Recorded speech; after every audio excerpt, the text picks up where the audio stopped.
Hi everyone, welcome back to Go Local Live. I'm Go Local News Editor Kate Nagel. Thanks for tuning in with us this Wednesday afternoon.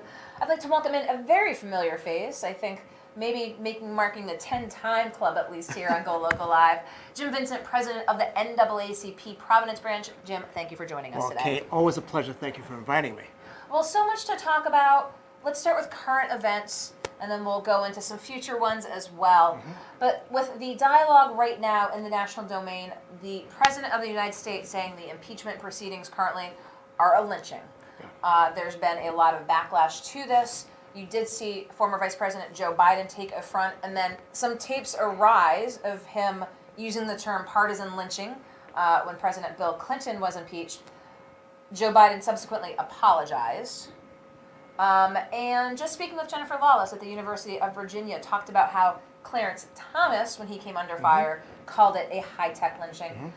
Should people be using the term lynching? I don't think anybody should be using that term. I'm glad that Joe Biden apologized. I wish the president would apologize. I'm not sure if he has it in him to do that. And of course, when Clarence Thomas said it was a high-tech lynching, that was disingenuous. He should not have used those terms as well. He should know that term is very charged in terms of the history of this country.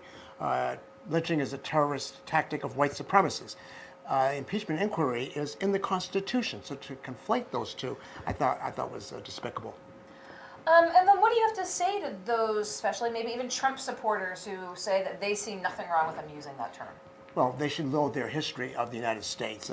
Close to 4,000 African Americans have been lynched in this country from maybe 1870 to 1950. Those are fellow Americans been lynched by other Americans, so it's despicable. So to think that there's nothing wrong, I think that people need to check their history and their humanity as far as their fellow American. Okay, I wanted to talk with you a little bit about that again with a lot of dialogue surrounding that currently. Speaking of current events, the news today, the Providence grand jury, Attorney General Peter Neronha found no criminal charges in the incident at Wyatt. Now, you mentioned you've been talking with folks. You're going to be going to a meeting later on today about this. Obviously, the protesters who were there, the folks who thought that there should have been some charge, again, the correctional officer who was in the pickup truck that met the protesters at that line. What's the discussions you've had since this announcement today, and what do you expect moving forward? Well, I just found out, and I'm actually going to be on a conference call with the Attorney General. I'm on his advisory committee, and I trust the Attorney General in terms of usually his work and his opinions on things. In this case, I was a little bit surprised because to me, when you have somebody in a truck that's plowing into some people, to me, if it was you and me, I think that we would be arrested and charged. Now, if I'm missing something, I don't know what I'm missing. And also, when you're peacefully protesting, and I think that, and we can both agree that they were peacefully protesting, to be pepper sprayed by anybody, let alone guards, I think that should, merit at least some kind of punishment. So I was a little surprised at that. I'm just getting it, so I'm not going to render any kind of judgment. But I think my gut tells me I'm surprised, but I do trust Attorney General Neronha in terms of how he conducts himself in his office. Do you think we'll see more activism stemming from this, pertaining especially again to those folks who were disappointed? That term was used by Central Falls Mayor James D'Osa. On one side, the Attorney General and the head of the state police did point that there were peaceful protests at Wyatt following that. They keep referring it to as an unfortunate incident. But do you think, because if there is that faction of folks who are so upset, will we see increased activism surrounding this decision by the grand jury? I don't know. I can't really call that one. I just know that people are upset just in terms of the fact that Wyatt exists. Private prison, exists here in Rhode Island.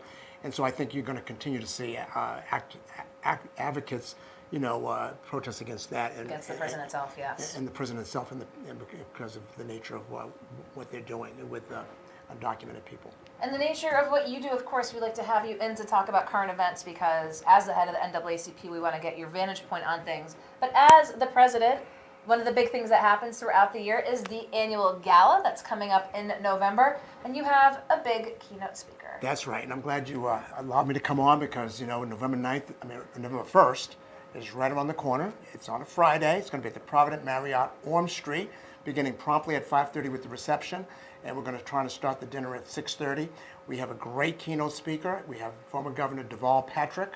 from my former state of Massachusetts, and he's going to come and talk about civil rights and I guess jobs and income inequality and whatever he wants to talk about. I mean, he's the former governor, so we let him talk about whatever he wants to talk about. But I know his message is going to be powerful because he's a great speaker, and of course, probably on a couple of people's short list to be VP candidate in the Democratic Party. So we're thrilled to have him. We also have a great, cast of award winners. We have Joanne McDowell, who worked works at John Hope Settlement House in the daycare, which is named after her since 1971. We have Shondell Bernie Speaks, who works for the mayor, Mayor Lorza, but she also is a motivational coach and speaker for women who go through challenges. We have Helen Baskerville Dukes, who is from the East Side, Mount Hope neighborhood. She's a civil rights activist. She's also sponsored the first Juneteenth, which happened last summer. So Helen, is really a mainstay in our community.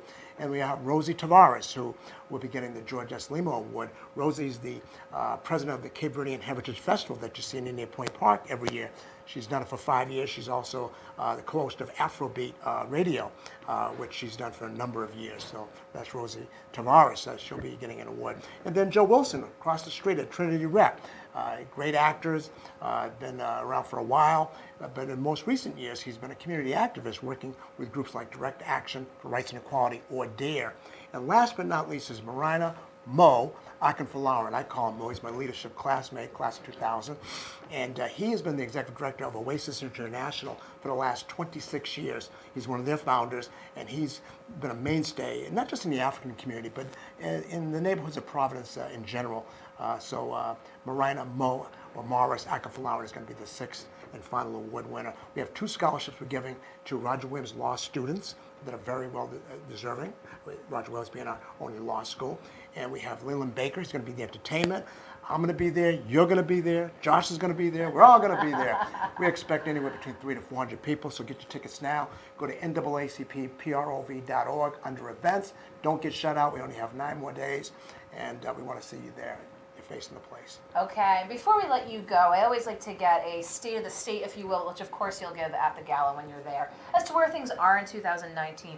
You did touch upon, again, scholarships to law school students. Obviously, the legal world has been a strong focus of the NAACP, from looking at the composition of justices here in the state, looking at also criminal justice reform.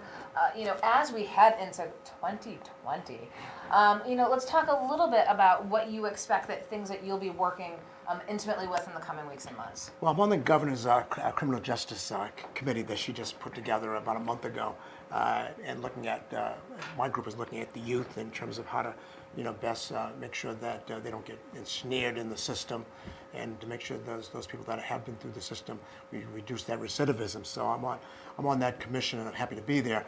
I'm also going to continue to be talking to her, as well as the Senate President and the Speaker of the House and the Judicial Nominating Commission, about more judges of color being in our judiciary. We have about 6 now out of 90. So, it's better than 1 or 2, but 6 out of 90, certainly we could do a lot better than that. So I'll be pushing that. But there's some other bills like fair chance licensing and source of income discrimination, equal pay, $15 minimum wage, early voting. These are things that were not passed in the last session. They're going to come back in this session. So the NAACP will be very, very active in terms of those bills and others. Well, I'm sure we'll have you back here in the future, but again, we want to talk about some current events and, of course, the big annual gala on November 1st. So, Jim Vincent with the NAACP. All right. Thank you, Kate. Thank you very much. And don't go anywhere. We're going to be back with our last and final guest. The RICAS scores announced this week. The Latino Policy Institute has something to say about it. We'll be right back.